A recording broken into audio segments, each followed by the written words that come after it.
అందరికీ నమస్కారం అండి. కార్తీక స్నానం ఎలా చేయాలి, ఏ సమయంలో చేయాలి, నెల రోజుల స్నానం చేయలేని వారు ఇలా చేస్తే కోటి జన్మల పుణ్యఫలం వస్తుంది అనే విషయాలను ఇప్పుడు మనం ఈ వీడియో ద్వారా తెలుసుకుందాం. 2023 నవంబర్ 14 నుండి కార్తీక మాసం ప్రారంభమవుతుంది. మాసాలలో అత్యుత్తమ మాసం ఏది అంటే కార్తీక మాసం అనే చెప్పాలి. మాసాలం మార్గశిశోహం అని భగవద్గీతలో సాక్షాత్తు శ్రీకృష్ణ భగవానుడు చెప్పినప్పటికీ దేవాలయాల్లో కానీ గృహల్లో కానీ భక్తి భావం వెళ్లివేసింది కార్తీక మాసంలోనే అని అనడంలో సందేహమే లేదు. దీపావళి రోజున సంబరాలు ఆకాశాన్ని అంటడంతో కార్తీక మాసానికి ఆహ్వానం పలికినట్లు అవుతుంది. శివకేశవులు ఇద్దరు అత్యంత ప్రాధాన్యతతో పూజింపబడే మాసం కార్తీక మాసం. పౌర్ణమి రోజున చంద్రుడు ఏ నక్షత్రానికి దగ్గరగా ఉంటాడు ఆ నక్షత్రం పేరుతో తెలుగు మాసం పిలువబడుతుంది. చంద్రుడు పూర్ణిమ రోజున కృతిక నక్షత్రానికి దగ్గరగా ఉంటాడు కాబట్టి ఈ మాసానికి కార్తీక మాసం అని పేరు వచ్చింది. కార్తీక మాసంలో కృతిక నక్షత్రాలు సూర్యోదయానికి ముందే అంటే తెల్లవారుజామున తూర్పు దిక్కున కనిపిస్తాయి. కార్తీక మాసమంతా పండుగలే. బలిపాడ్యమి, భగిని, అస్తభోజనం, నాగుల చవితి, ఉద్దాన, ఏకదశి, క్షీరాబ్ది, ద్వాదశి, కార్తీక పౌర్ణమి మరియు కార్తీక సోమవారాలు ఇలా అన్ని పండుగ దినములే. కార్తీక మాసాన్ని మించిన మాసం, వేదాన్ని మించిన శాస్త్రం, ఆరోగ్యాన్ని మించిన ఉత్సాహం, పరమేశ్వరుణ్ణి మించిన దైవం లేవని మన శాస్త్రాలు చెబుతున్నారు. కార్తీక మాసంలో ప్రధానంగా చేయవలసింది స్నానం. అదేంటి, మనం ప్రతిరోజు స్నానం చేస్తాం కదా అని మీకు సందేహం రావచ్చు. రోజు చేసే స్నానానికి కార్తీక మాసంలో చేసే స్నానానికి చాలా తేడా ఉంటుంది. ఎవరైతే కార్తీక మాసంలో 30 రోజులు నదీ స్నానం చేస్తారో వారందరికీ కూడా శ్రీ మహావిష్ణువు యొక్క అనుగ్రహం కలుగుతుంది. మరి ఇంతకీ కార్తీక స్నానం ఎలా చేయాలి, ఏ సమయంలో చేయాలి, నెల రోజులు స్నానం చేయలేని వారు ఏం చేస్తే కోటి జన్మల మహాపుణ్యం కలుగుతుంది అనే విషయాలన్నింటినీ కూడా ఈ రోజు మనం ఈ వీడియో ద్వారా తెలుసుకుందాం. ముందుగా కార్తీక స్నానం ఎలా చేయాలి అంటే, కార్తీక మాసంలో స్నానం చేసేవారు ఉదయాన్నే నిద్రలేచి సూర్యుడు తులారాశిలో ఉన్నప్పుడే స్నానం చేయాలి. అలాగే కార్తీక మాసంలో దిగంబరంగా స్నానం చేయకూడదు, వస్త్రాలతో స్నానం చేయాలి. ఇది ముఖ్యంగా గుర్తుపెట్టుకోవాల్సిన విషయం. అలాగే స్నానం చేసే సమయంలో శివ శివ అనుకుంటూ లేదా హరినామ స్మరణతో స్నానం చేయాలి. ఈ కార్తీక మాసంలో స్నానం చేసేటప్పుడు సంకల్పం చెప్పుకొని స్నానం చేయాలి.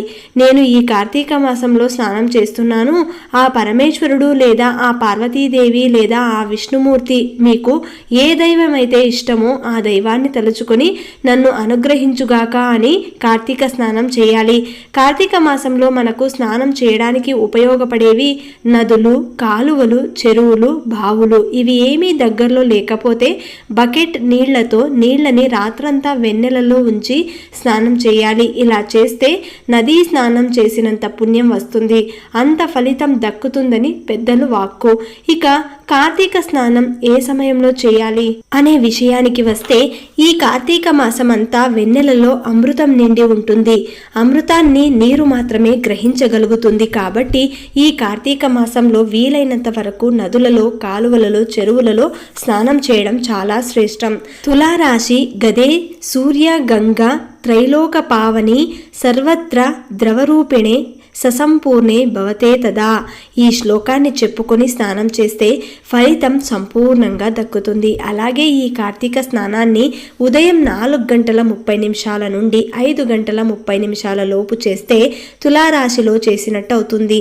కనుక ఈ సమయంలో కార్తీక స్నానం చేయండి. లేదా పంచాంగం చూసి తులారాశి ఏ సమయం వరకు ఉంటుందో ఆ సమయంలో స్నానం ముగించండి.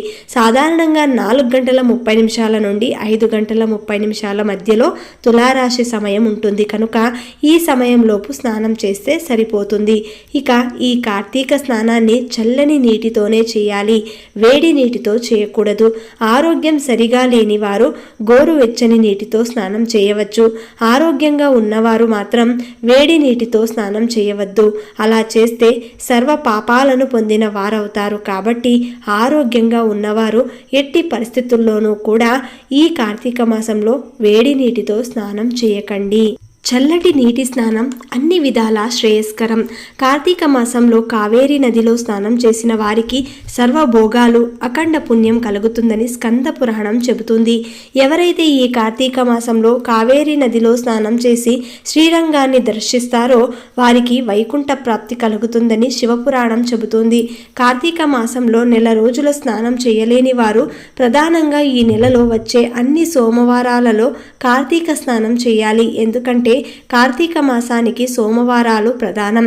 సోమవారాలు కుదరని వారు ప్రతి ఆదివారం చేసిన నెల రోజుల స్నానం చేసినంత ఫలితం వస్తుంది అని వేద పండితులు చెబుతున్నారు.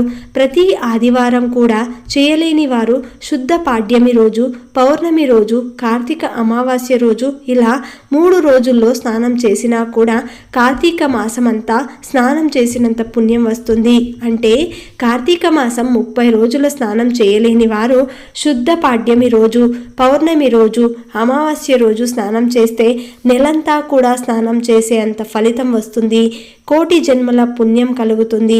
అసలు ఏ రోజు కార్తీక మాసంలో స్నానం చేయడం కుదరని వారు, చేయలేము అనుకునే ప్రతివారు ప్రతిరోజు కార్తీక పురాణం విన్నా చాలు వారికి ఉన్న సమస్త పాపాలు పోయి కోటి జన్మల పుణ్యం వస్తుందని పురాణాలు చెబుతున్నాయి. ఇవేమీ చేయలేము అనుకునేవారు ఈ మాసంలో ఒక్క సోమవారం స్నానం చేసినా నెల రోజులు స్నానం చేసినంత పుణ్యఫలం దక్కుతుంది. కనుక మీ వీలును బట్టి, నీ పరిస్థితిని బట్టి, మీ ఆరోగ్య పరిస్థితిని బట్టి అత్యధిక స్నానాలు చేసి తప్పకుండా శుభ ఫలితాలను పొందండి. అసలు కార్తీక స్నానం చేయడం వలన లాభాలేంటి అనే విషయాలను కూడా ఇప్పుడు మనం తెలుసుకుందాం. ఏడాది మొత్తంలో పండుగలు, పూజలు, పునస్కారాలు ఎన్నో చేస్తాం.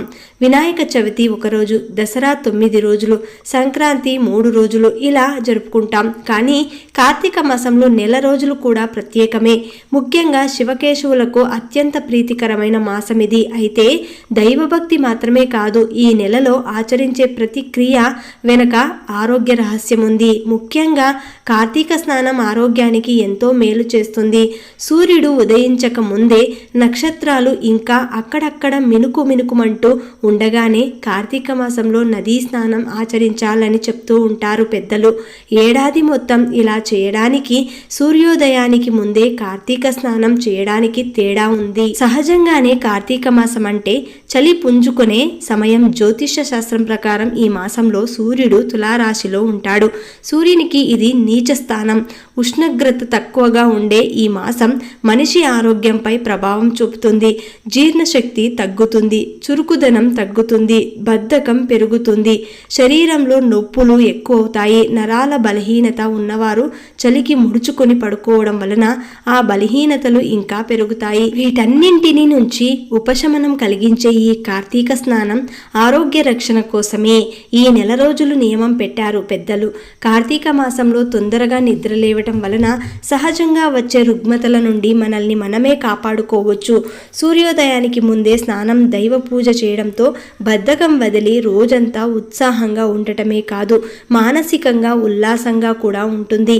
అదే కాక ఈ మాసంలో నదీ స్నానం చేస్తారు. నదీ స్నానం చేయాలంటే నది వరకు నడవాలి. అది కూడా శరీరానికి వ్యాయామం. ప్రవహించే నదిలో సహజంగా ఉండే ఔషధ గుణాలే కాకుండా నది పరివాహక ప్రదేశాలలో ఉండే మొక్కల ఔషధ గుణాలు కూడా నీటిలో కలుస్తాయి.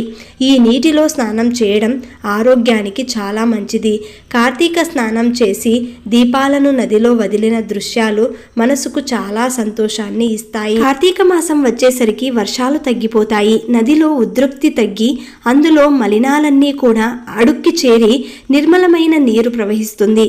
సమృద్ధిగా మరియు స్వచ్ఛంగా ఉన్న నీటిలో స్నానం చేసేందుకు కార్తీక మాసమే అనువైన సమయం. జ్యోతిష్య శాస్త్రం ప్రకారం నీటి మీద మానవుల మనస్సు మీద చంద్రుని ప్రభావం అధికంగా ఉంటుంది.